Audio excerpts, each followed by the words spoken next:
Welcome back. Hello. This is It's Always Sunny dress.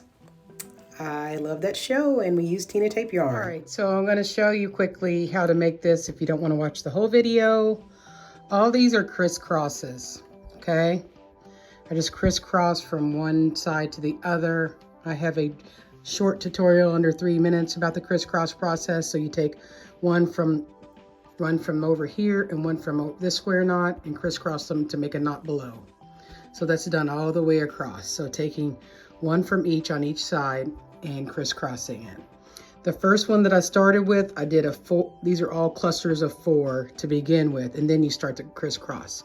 So just take your clusters of 4 to begin with, and then begin the crisscross process after you have your first row of square knots, okay? And then I removed 2 from the beginning and the end over here. So those, I did a half spiral hitch, I believe.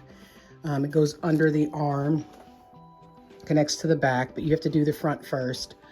And so then I just started a new line of square knots. So I had to start a row of square knots right there and then all the way across. Some of this is cut off in the video because I accidentally deleted the footage and I have to keep so much footage in my phone. I accidentally deleted it, so you will need to know that. So square knots along here and at the end. So every other row you skip 2 at the beginning and the end. Same here, I just got wider with the square knots. I separated directly down the middle. And you just got like a 1/2 of an inch between at the beginning, and then it gets like for a full inch in between. So you start with a row of square knots across down below here, and then you skip 2, and you at the beginning and at the end, and you just go on and so forth, skipping 2 at the beginning and the end, every other all the way across. And then over here we return to the crisscross shaping. Okay, I'm doing a square knot at the end. I pull to gather it together, these 2 and these 2, and then I just do down below, move that down. I haven't added the stitch glue to keep things from moving around yet. So things will move if you do not add the stitch glue, which I highly recommend, because this particular yarn, this Wool Negating Tinsel yarn, it is very slinky and silky. So I just did clusters of 4 from each square knot, and I went all the way across doing that. So for those of you who don't want to watch the rest of the video, I will be leaving you. Oh, last thing is I linked on back here. I added some long pieces and I did a couple rows of square knots about a 1/2 inch to 1 inch, 1 inch apart. These are braids, tri-strand braids from back here, and I take 2 at a time to make it thicker. So there's 2 pieces there, 3, 6, 9, 12, 12, 15, 18, 21, 24, okay? And then so I did the braids and I made sure that I made these were higher up on either side, and I slowly got a little bit lower so that it goes kind of like a little U or V shape. And then in the back, I just kind of linked them in with 1 square knot. It looks really gorgeous, doesn't it? You can go on down, but I didn't really want to. So video is starting now for those who really want to watch the whole how to do. And it's in 2 parts. All right, so I've got it cut down. I've got the yellow cut down into strips. I'll let you know how much yellow. I'm going to do row after row of repeating diagonal double half hitches. So that goes all the way around my neckline. It creates kind of like, it's like a boat neck line, as it's called. So it has a little bit of stretchiness to it. And then I'm going to use my crochet hook to add lengths of the yarn via reverse lark's head knot. So I'm going to push my crochet needle through the little bitty holes in between each, which you can kind of see a couple of the holes in between the knotting rows, and just hang my folded yarn.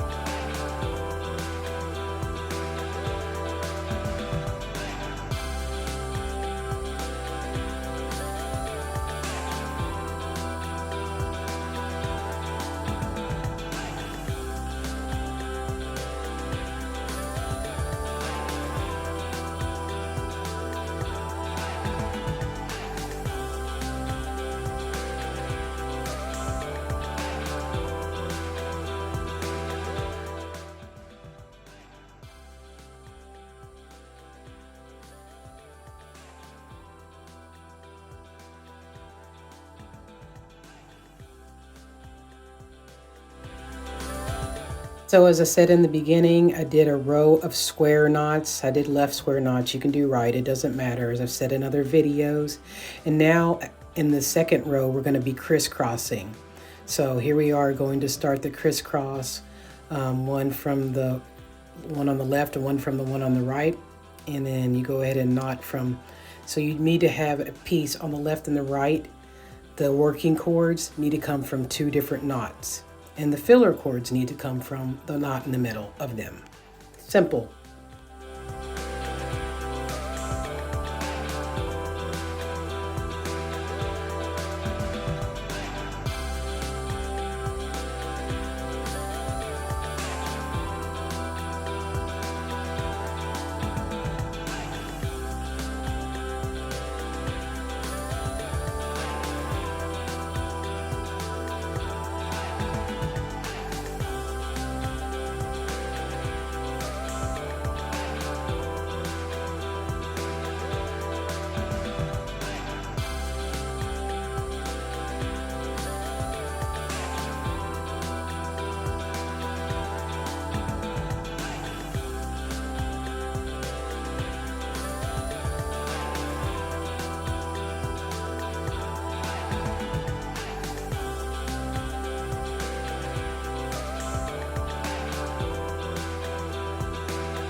Alright, so I've started working on the new tutorial. We've got a collar that I created, macrame, and then here's the pattern we're going to be doing.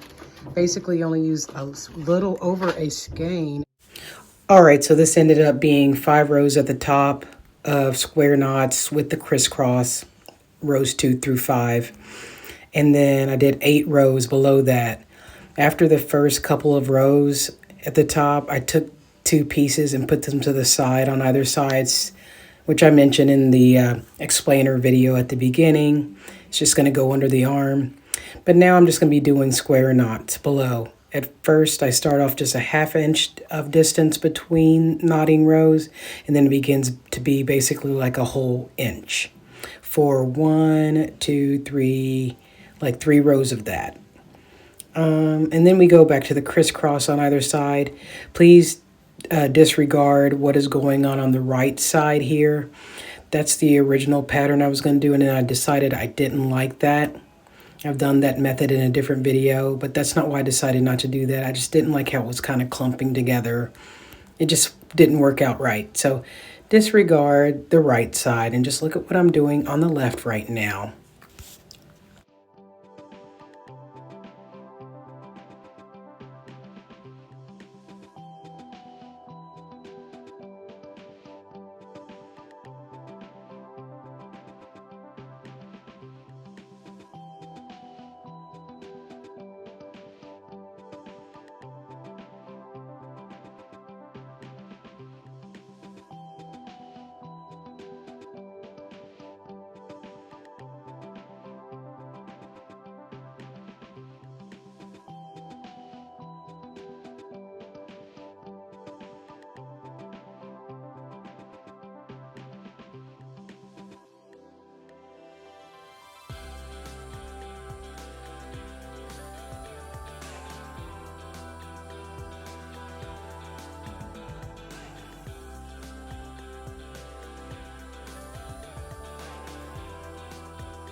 can't believe you're moving too fast. We don't like the incentives at play. We don't know what we're creating or how to regulate it.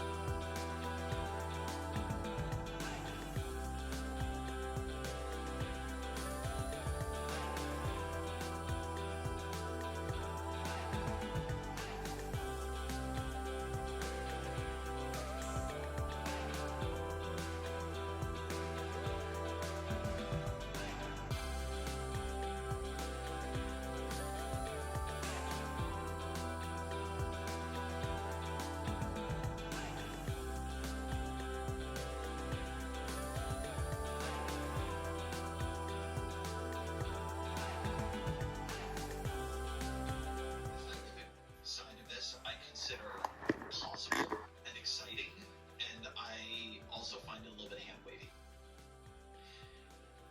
I think that the place where this is going to have really rapid effects, because let's think about what these systems really are right now. There are these large language models that are unbelievably good at impersonating humans and giving you predictive answers based on like a huge corpus of human text. And the problem with them is that they know how to predict what the entire human internet might say to something, but they don't really know if what they're saying is true or not. They don't. I mean, even the word "know" there is a really weird word. They don't know anything at all on some level. And so I think you have to ask, what would really work for a system like that, where it can be really brilliant, but it hallucinates a lot? And I think the answers there have to do with social dimensions. We have a lot of really lonely people in society. I mean, loneliness is a true and profound scourge. And I think what you're going to get from AI, before you get things that are economically that potent or scientifically that potent, is a lot of companionship, for better or for worse. And this is, of course, a complete mainstay of both science fiction and fantasy, right? Robot friends in science fiction, you know, you're running around a C-3PO and R2-D2. You have daemons and other kinds of familiar beasts in fantasy. I mean, when I was growing up, I was obsessed with this fantasy series called The Dragon Riders of Pern, and I was a lonely, bullied kid. And Ruth the White Dragon and the relationship between Ruth and Ruth's Rider was really important to me. And we have a lot of lonely older people. We have lives of remarkable dramatization of this. I can imagine ways that gets dark, right? If people begin preferring AI relationships to human relationships, that can be a problem, but it could also not go that way. One thing I found moving, there was a good piece in New York Magazine about Replica, which is this company making input on. Okay. Ah!